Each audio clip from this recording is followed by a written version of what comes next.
Spring 1944. Deep inside a German intelligence office in Berlin, a group of officers lean over a table buried in photographs, decoded messages, and reconnaissance reports. They aren't trying to predict where the Allied fleets will sail. They aren't arguing about where the landings in France will begin.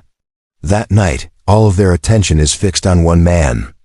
Not Eisenhower, Supreme Commander of Allied forces. Not Montgomery, the British hero of El Alamein. The man on the wall is George S. Patton. For months, German High Command has spent more effort tracking this single American general than any other Allied commander. Where he goes, what units he visits, who he talks to. For the German High Command, one assumption has become almost a rule. Where Patton appears, something dangerous is about to happen. The Germans' obsession with Patton didn't begin in 1944. It started nearly 2 years earlier, almost by accident. November 1942. The Allies launch Operation Torch, their first major land operation against Axis forces. On the western flank, in French Morocco, an American force of around 35,000 men hits the beaches. They are led by a hard-faced, sharp-voiced general, with riding boots, ivory-handled pistols, and a reputation for being difficult. George S. Patton. At this point in the war, the Germans have a certain stereotype of the U.S. Army: slow, careful, reluctant, to move without overwhelming artillery and air support. So when Patton lands in North Africa, German commanders expect a cautious advance. Instead, they watch American units under his command move far faster than anticipated. Within days, Casablanca falls. French resistance collapses. The Americans are not acting like the hesitant, inexperienced army the Germans expected to face. Somewhere in the German chain of command, a note is made. This General Patton is not typical. Curious, German intelligence requests a deeper profile on this Patton. What they find is unsettling. This is not just another political appointee or a staff officer promoted through bureaucracy. Patton has spent his entire career studying war, especially German ways of war. He reads manuals and theory in German. He walks the old battlefields of the First World War, studying the places where German attacks almost broke the Allied lines. He is fascinated by movement, by shock, by fast armored thrusts. In other words, Patton doesn't just fight against Germans. Patton thinks like them. For the officers of the Wehrmacht, this is a serious problem. They are used to opponents who don't fully understand the philosophy behind German operations. But now, somewhere on the opposite side of the front, there's a man who speaks their tactical language. And he wears an American uniform. February 1943. Tunisia. German forces under Erwin Rommel launch a major attack in the Kasserine Pass. Inexperienced American troops buckle. Lines collapse. Men retreat in confusion. It becomes one of the most humiliating defeats the U.S. Army suffers in the entire war. From the German point of view, this is what they expected. A green, clumsy army outclassed by veteran Axis troops. The question in Berlin is simple. How will the Americans react? Will they pull back? Will they turn cautious? Will their political leaders panic? Instead, something else happens. In early March, George S. Patton is sent to take command of the shattered II Corps. What follows shocks German observers. Within roughly 2 weeks, the same units that had fled in confusion are now attacking. Discipline, once almost non-existent, is suddenly strict. Uniforms are neat. Weapons are clean. Orders are obeyed quickly. American patrols begin pressing against German lines with a new level of aggression. Rommel himself notes the change. This is no longer the same clumsy force he drove back at Kasserine. Something fundamental has shifted. The Germans don't yet see all the details. Patton inspecting mess halls, firing officers for sloppiness, making it clear that cowardice will not be tolerated, but they see the result. A beaten army has been rebuilt faster than they thought possible. The only explanation they can find: a new commander with a very dangerous mindset. Summer 1943. The Allies turn their eyes to Europe's soft underbelly. Italy. The first step is Sicily. The Allied plan is straightforward on paper. The British 8th Army under Montgomery will drive up the island's east coast toward Messina. Patton's newly formed 7th Army will protect the flank and support. In other words, he is not supposed to outshine the main effort. But giving Patton a supporting role is like asking a hurricane to be gentle. Once ashore, he begins moving his forces across western and central Sicily with startling speed. Towns that German commanders expect to hold for days fall in hours. Columns of American armor and infantry keep appearing where they are not supposed to be, threatening supply lines, striking at weak points, forcing German and Italian units into hasty, chaotic retreats. As Axis forces attempt to evacuate across the Strait of Messina to mainland Italy, they suddenly find themselves in a race. They expected time. They don't get it. The evacuation becomes a scramble, bridges destroyed too late, equipment abandoned, units trying desperately to escape before Patton's troops cut them off. When the dust settles, Patton's army reaches Messina before Montgomery's forces, even though Patton started further away.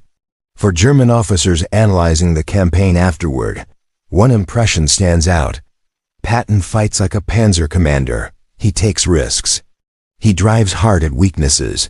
He prioritizes speed over textbook caution. He does not fight like the Americans they had trained to expect. And that makes him much harder to stop. Then, at the height of his success, Patton nearly destroys his own career. During visits to field hospitals in Sicily, he encounters soldiers suffering from what we now call combat stress, or PTSD, back then, often dismissed as battle fatigue. To Patton, raised on ideas of strict personal courage, these men look like cowards. In 2 separate incidents, he verbally abuses and slaps soldiers in hospital tents. In one case, he even threatens a man with his pistol. Word spreads, the story reaches Eisenhower, then the press. In the United States, newspapers erupt. Some commentators want Patton fired, others want him sent home in disgrace. German intelligence follows the scandal with great interest. From their perspective, this is almost too good to be true. The one Allied commander they have identified as truly dangerous may be taken off the board by his own side. But Eisenhower makes a different choice. He reprimands Patton, forces him to apologize, and quietly removes him from immediate frontline command, but he does not send him home. To German analysts, this is a worrying sign. If the Americans are willing to swallow the scandal and keep Patton in uniform, it likely means one thing: they are saving him for something critical. By early 1944, Patton is in England. He's not leading any of the obvious invasion forces. He's inspecting units, making speeches, touring the countryside. To German intelligence, this is maddening. The Allies are clearly preparing for the long-awaited invasion of Western Europe. Dozens of divisions are gathering. Ports are filling with ships. Airfields are packed with aircraft. And somewhere in the middle of all this is George Patton, yet officially, he doesn't command any major army in the field. The Germans draw what seems like the only logical conclusion. If Patton is not visible in the main invasion planning, then he must be leading the real invasion force somewhere we haven't fully understood yet. And that is exactly what the Allies want them to think. On paper, Patton is placed in command of the 1st United States Army Group, a massive formation of men and armor poised across from the Pas de Calais, the shortest sea crossing from Britain to France. In reality, this army group is mostly an illusion. Inflatable tanks, fake landing craft, wooden artillery, dummy camps, carefully crafted radio traffic. It is one of the greatest deception operations of the war. And it works for a simple reason. The Germans firmly believe that the Allies would never launch their main invasion without George Patton at the spearhead. So when June 6, 1944 D-Day arrives, and Allied troops land in Normandy, German high command hesitates. They see the landings. They recognize the scale. But in the back of their minds, one doubt remains. Where is Patton? If this is the real main blow, why isn't he leading it? Convinced that Patton's Ghost Army will attack later at the Pas-de-Calais, they hold back critical armored reserve divisions, keeping them north and east, out of the fighting in Normandy during the first crucial weeks. Those 6 weeks of hesitation help make the Normandy beachhead permanent. And all of it is anchored on one belief: George Patton equals main attack. August 1944. The illusion phase is over. Patton is given real command again, this time of the U.S. Third Army. What happens next confirms every nightmare German generals have ever had about him. Once unleashed beyond the Normandy hedgerows, Patton's army explodes into motion. In the first 2 weeks, his divisions grab more territory than many Allied formations have taken in months. They surge across Brittany, then swing east, striking deep into France. German commanders wake up to reports that are almost impossible to process. Defensive lines carefully prepared for weeks are bypassed in days. Headquarters lose contact with frontline units because the front is moving too fast. Orders sent at night are already obsolete by morning. In western France, the German command structure begins to collapse. And then comes Falaise. As German forces try to retreat eastward, they funnel through a narrowing corridor near the town of Falaise. Patton's Third Army drives north. Canadian and Polish forces push south. The corridor shrinks into a trap.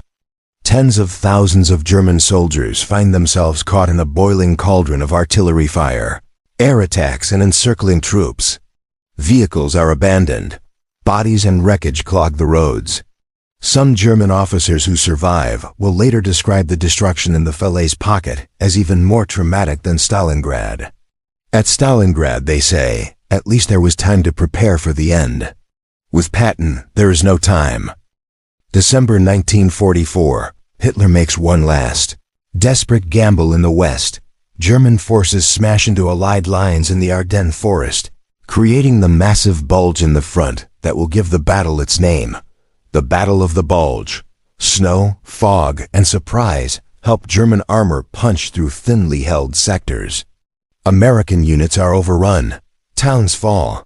Some divisions are cut off. In the town of Bastogne, the 101st Airborne Division is surrounded. The situation is critical enough that Eisenhower calls a conference of senior commanders in Verdun. He asks a simple question: how quickly can you counterattack? Most commanders talk in terms of weeks.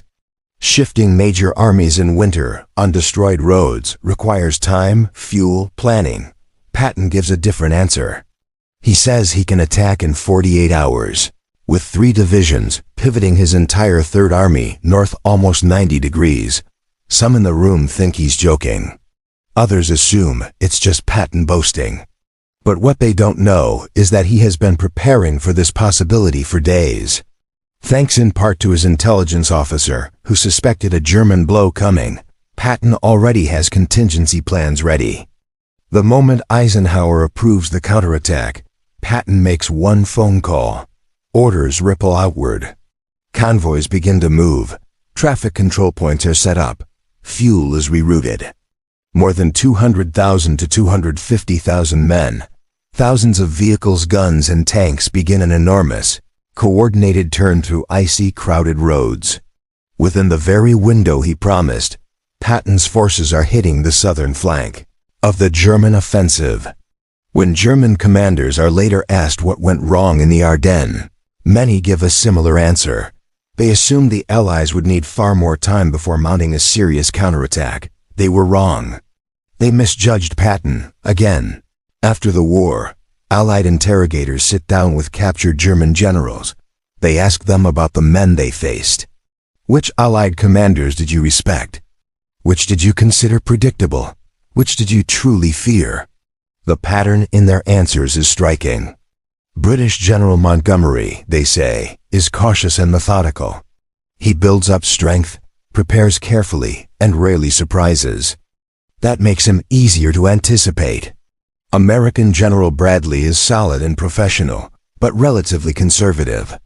He avoids unnecessary risk. His style is, again, predictable. But when they talk about Patton, the tone changes. They describe him as Aggressive, unpredictable, extremely dangerous, as some compare his instincts to those of the best German panzer leaders. He doesn't obey the rules of Allied doctrine.